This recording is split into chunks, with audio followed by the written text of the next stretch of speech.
Great. Thank you so much, Deputy Secretary, for joining us today, kicking off Delivering Alpha back in person for the first time since the pandemic. We really appreciate your time. Well, it's great to be here with you today. Great. Well, let's just get started because right now the markets and the economy are in a really uncertain place. We saw the 10-year Treasury yield hit 4% earlier today. We see markets, the stock markets at 2020 levels. We see the OECD and the World Bank saying that the world is going to be in recession, the U.S. included with that. You see what the Bank of England is doing around purchasing bonds.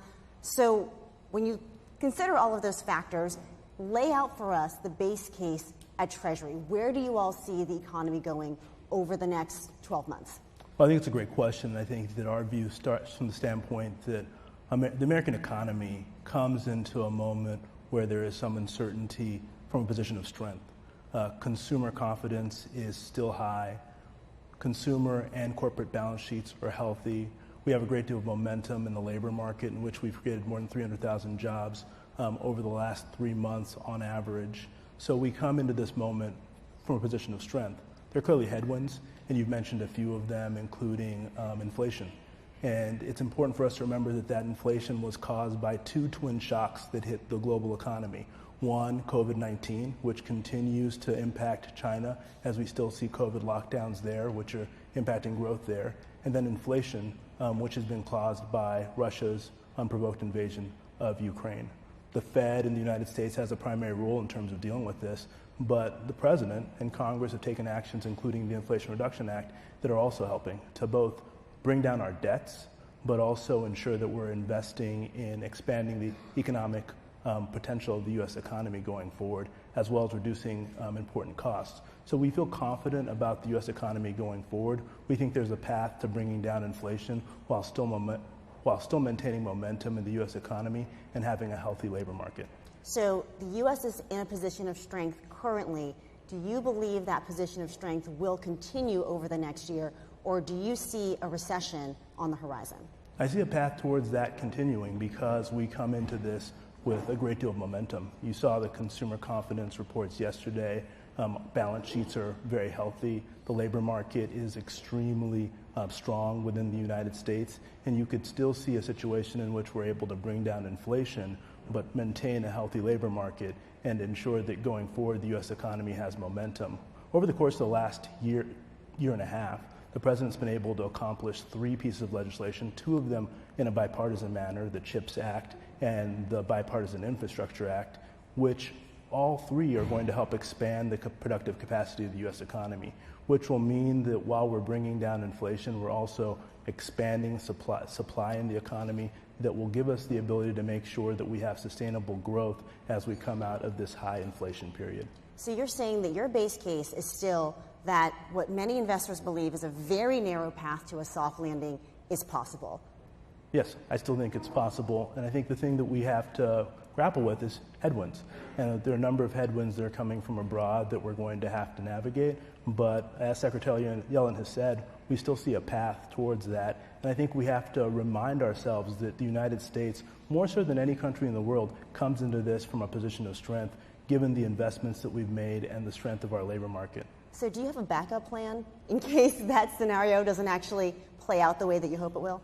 I think the reality is that right now, because of what Congress and President have done, we have the capacity to both take the steps that we need to bring down inflation, but also to make the needed investments to make sure that the economy continues to grow after we've done so.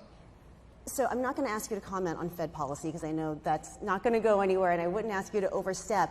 But a lot of folks right now are worried that the Fed is pressing too hard on the brakes. They're hitting the brakes too hard, and that could throw the economy into a recession. What is the role of the Treasury? What is the role of Washington if a recession does occur? What is the role of government in mitigating that blow for the American consumer, or is that part of the pain we're going to have to suffer in order to bring down inflation? So you're right. I'm not going to comment on Fed policy. And I think you can comment on your role. But I won't comment on what we're doing. And I think that it starts with us putting in place fiscal policies that are prudent. And I think you saw that in the Inflation Reduction Act, where we are making long-term investments in the U.S. economy. Secretary Ylan yesterday gave a speech about what we're doing in terms of investing in a clean energy future, which will not only address climate change, but will help support 2.65 million jobs. But not everyone says that that's a prudent fiscal policy. Republicans, for example, are saying that's just government spending at a time when we're in a rising rate environment, and that's going to increase the U.S. debt load in the future. You saw the market punish the pound for the deficit spending and the tax cuts that they're pursuing over in the UK. So is government spending really the right response when we are potentially heading into a period of turmoil and downturn and rates are rising? Two important points. One was the Inflation Reduction Act included debt reduction as well. So in addition to spending, there was debt reduction as part of this package. And not all spending is the same. The spending in the Inflation Reduction Act is spent over time, and it's spending that's going to help expand the productive capacity of the economy. It's not meant to be stimulative. It's not going to be spent in 1 year. And I think that markets are attentive to how governments are investing in their future, because ultimately the thing that the United States has going for it is that we have one of the most productive economies in the world. Making investments to make the economy more productive is going to be the type of thing that leads to better growth outcomes over time. It's critical that while we do that, we also think about debt sustainability. And that's why the Inflation Reduction Act included steps that would bring down the debt, including modest increases in taxation and providing funding for the IRS to make sure that they're in a position to collect more of the taxes from wealthy Americans who may not be paying taxes. Doing those two things at the same time, investing in debt reduction as well as investing in our productive capacity, we think is a strategy that will lead to America being competitive over time. And it's one of the reasons why you see, when I go to other countries and I travel, when I talk to investors, what they're talking about is making investments here in the United States. The reason they want to make investments here in the United States is because of the investments that the federal government is making to unlock capital. I'm in New York now, and when I go out and I talk to private equity firms, more of them are talking about taking trips out to Ohio today than taking trips abroad because of the investments we've made in things like the CHIPS Act. And we think that making those types of investments will make America a more attractive destination, not only for American capital, but for capital abroad. But we have to do that in a way that's mindful of the fact that we also need to make sure that we have long-term sustainability of our debts and deficits. And that's why the president has called for modest increases in taxation in this country. So you mentioned a couple of legislative achievements that Democrats have had over the past couple of months. We're now entering a period where after the midterm elections in November, Democrats could potentially lose control of the House, control of the Senate, potentially control of both. What is the legislative or the fiscal policy path forward if Democrats lose control of Congress? What are your priorities? What will you be able to get done? So I'm not going to comment on the politics, but what I will say is that throughout his career, President Biden has worked in a bipartisan fashion. And when you think about the three major pieces of legislation I've been talking about today, two of them were done in a bipartisan way, the Bipartisan Infrastructure Act and also the CHIPS Act. We think that we have a path to finding a way to continue to legislate regardless of what Congress looks like next year, because the things that the president wants to do aren't only Democratic priorities, they're American priorities. Think about the investment in infrastructure. It's an investment that many of the people in this room have been talking about the United States making for more than 20 years. We're able to get it done in a bipartisan way during this presidency. You think about the CHIPS Act. Semiconductors are so critical to our economy. We learned even more about this during COVID-19. We're able to make major legislative progress on creating an ecosystem in the United States for this in a bipartisan way during this presidency. We think that we have the path to do that next year as well, regardless of what Congress looks like. So what specifically, though, would you be looking to achieve?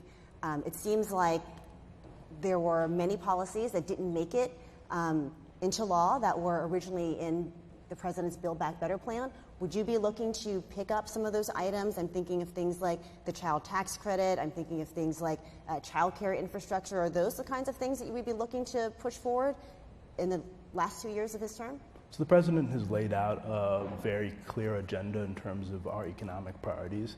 They include making investments in things like our children and also in infrastructure going forward, as well as taking steps that will bring down our debts and deficits over time, including making sure that we have the types of tax reforms that will do that. These are the things that we're going to continue to focus on because, again, they're good for America. Ultimately, our goal has to be to take steps to bring down inflation in the economy. The president said that's our top goal and that's where we're focused. But as well as bringing down inflation, we need to make the needed investments in America to make sure that our economy is competitive into the future. You look around the world today and you see where the United States is positioned in terms of the strength of our labor market and also the strength of our underlying economy. These things didn't happen by happenstance. They happened because of the investments we've made over time, and the president's committed to working with Congress to continue to make those investments over the course of his time in office. What about more executive actions, like canceling student loan debt? Do you see that being a lever that is pulled more often in a divided Washington? So I'm not going to go into hypotheticals. I think what the president's committed to doing is taking all the steps that are necessary to make sure that the economy remains strong and that we are both in a position to compete globally, but that we drive towards a more sustainable economy here in the United States as well. Okay, so I actually have some good news for you out of Washington, which is that the Senate is moving forward on a bill that would keep the government from shutting down on Friday. So that's a small win. Take it when you get it, right? But importantly, on that government spending measure, there is $12 billion that would go towards supporting Ukraine's efforts against Russia. Treasury and the Biden administration in particular has been instrumental in helping to build global consensus around ways to curtail Russia's influence and sort of ways to starve the country of revenue. A lot of folks look around and say, what else can we do to tighten the screws on Putin? What is this strategy from Treasury, and how long do you think we can still remain in this quagmire? The reality is that what Treasury is doing, what the entire United States government is doing, is providing support to the brave men and women in Ukraine.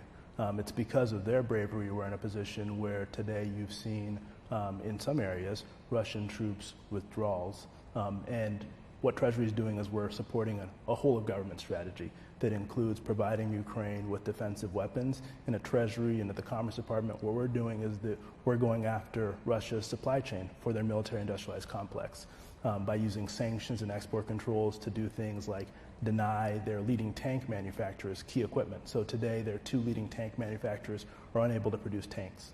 We're denying them access to semiconductors that are critical to their precision missiles, which means they're unable to build the precision missiles they're using in Ukraine or using elsewhere.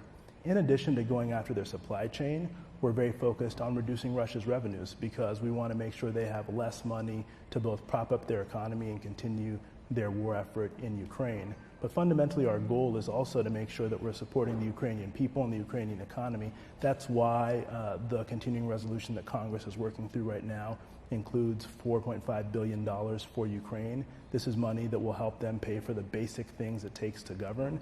And ultimately, we want to make sure that we're in a position to help Ukraine rebuild that country, to make sure that it is a thriving country that demonstrates the power of democracy going forward. What about price caps on Russian oil? This is something that Treasury has been pushing for very strongly. You guys have been spearheading that effort. You've been in favor of it. The G7 said that they were going to do it, at least in principle. But now, in practice, it looks like there's a lot more debate, a lot more concern about how that will be implemented. Do you think that's going to get done? I do, and I think that one of the things we have to remember is that today we face high energy prices and high food prices throughout the world because of Russia's invasion of Ukraine and the risk premium that they've introduced into the market. The goal of the price cap is to make sure that Russia is in a position where they can continue to sell their oil but at reduced revenues. As you know, late in the spring, the European Union created a sixth package of sanctions that included the fact that Europe was no longer, as of December 5th, going to be purchasing Russian oil. And at that point, they were also going to make it impossible for European services like insurance to be used to ship Russian oil on sea. What the price cap does is it allows Russian oil to continue to flow using the services of G7 countries, but only if it's sold under a certain price in order to make sure that the global market remains well supplied, but that we're reducing Russia revenue over time.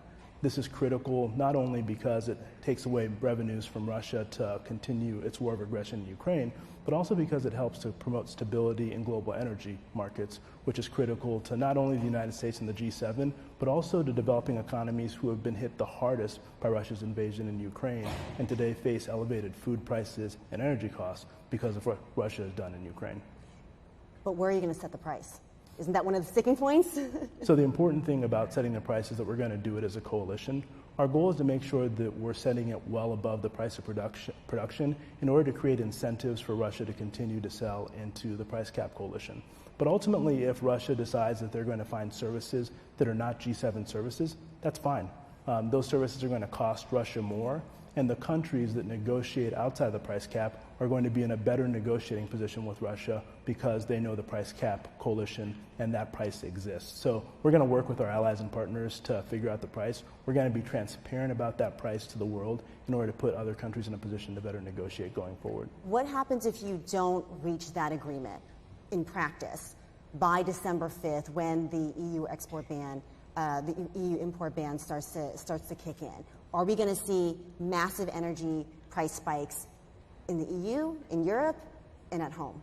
So, Ylan, as you know, we've already reached an agreement. The G7 finance ministers announced that they had reached an agreement in the beginning of September. Now each one of our jurisdictions are working through our domestic implementation process. The Office of Foreign Asset Control in the United States put out some sample guidance from the United States, and I know that our allies and partners around the world are doing the same because we want to make sure that we're in a position where Russian energy can continue to flow, but that we're reducing their revenues over time, and that's something that all of us are committed to doing.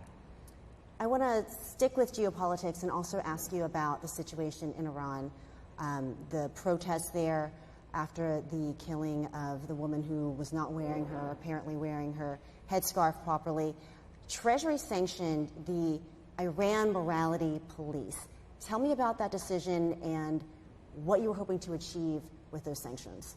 So our goal when we put in place sanctions overall is to try and change behavior and to try and make sure that we're finding those people who are taking actions that don't fit within the scope of well-defined values like the human rights. And taking that action was consistent with that. But in addition to taking the actions to sanction those officials, we also granted a degree of relief to allow for internet service to be turned on in Iran because the Iranian regime was denying Iranian people the ability to communicate with each other using the internet. So we worked to make sure that we provided relief that would allow private actors to be able to provide the internet for the brave Iranian people who are standing up to their regime. Let me go back to a recession, and we talked a lot about the geopolitical headwinds now. Do you think that the danger of a recession or the catalyst for a recession is more likely to come from outside our shores or from the Fed here at home? So as I said earlier, I think we have a number of headwinds that are coming from abroad, and I think they start Which one is worse? We start with the idea that you still look at COVID, and COVID-19 is continuing to be a headwind as you see China continuing to implement lockdowns, and you see high inflation that isn't an American challenge, it's a global challenge that's affecting developing economies, and we're seeing central banks around the world adjust to that challenge and take actions to try and bring down inflation over time. I think our goal in the administration is to work closely to ensure that we're doing everything we can to manage those headwinds. And I think that the three pieces of legislation, two of which were passed in a bipartisan fashion this year, put us in the best position to do that because they both give us the ability to help bring down costs for the American people while also investing over the long term. In addition to that, we've taken a number of executive actions. You look at the SPR releases, which have brought down the price of gas, which has had a major impact on consumer confidence going forward. We're committed to doing everything we can to make sure that we're dealing with those headwinds and putting the American economy in the best position possible to succeed in order to ensure that we have a healthy labor market and the economy remains healthy. But do you think it's really possible that the rest of the world's major economies fall into recession, see a sharp downturn, and the U.S. can escape unscathed? So as I've said, I think there's a path for us to continue to maintain economic momentum here in the United States. And I know that as I talk to my international counterparts, they're also taking steps to try and make sure that their economies continue to find a path towards growth. You're right that they face a number of headwinds, including high energy prices, and they're taking steps to try and manage that in their countries. What we can do here in the United States is exactly what we're doing now, which is what the president said, giving the Fed the room to do what it needs to do and making sure that we support them and their independence, which we're doing, but also taking steps to invest here in the United States. This is similar to what I know other countries are attempting to do to make sure that their economies continue to grow going forward. And we're going to stay coordinated and stay in communication with them as we move forward. Ultimately, the thing we have to remind ourselves of is that the U.S. economy, like economies all over the world, are dealing with two shocks, two very big shocks: Russia's invasion of Ukraine and also the COVID-19 pandemic that continue to roil the global economy. But that we're well positioned, given the investments we've made over time, to be able to manage those things so that we come out on the other side in a place where we have a healthy labor market and an economy that is primed to grow because of the investments we're making today. And I know that a number of the people in this room, people who run businesses, I spend a great deal of time talking to them. And when we speak, all of them talk about the fact that demand still is strong. And for many of them, they're still trying to find new people to come help them work at their firms to help fulfill demand. Our goal has got to be to continue to make investments that make that a reality here in the United States for years to come. Deputy Secretary, good luck walking that very narrow path. We appreciate it. Thank you for having me.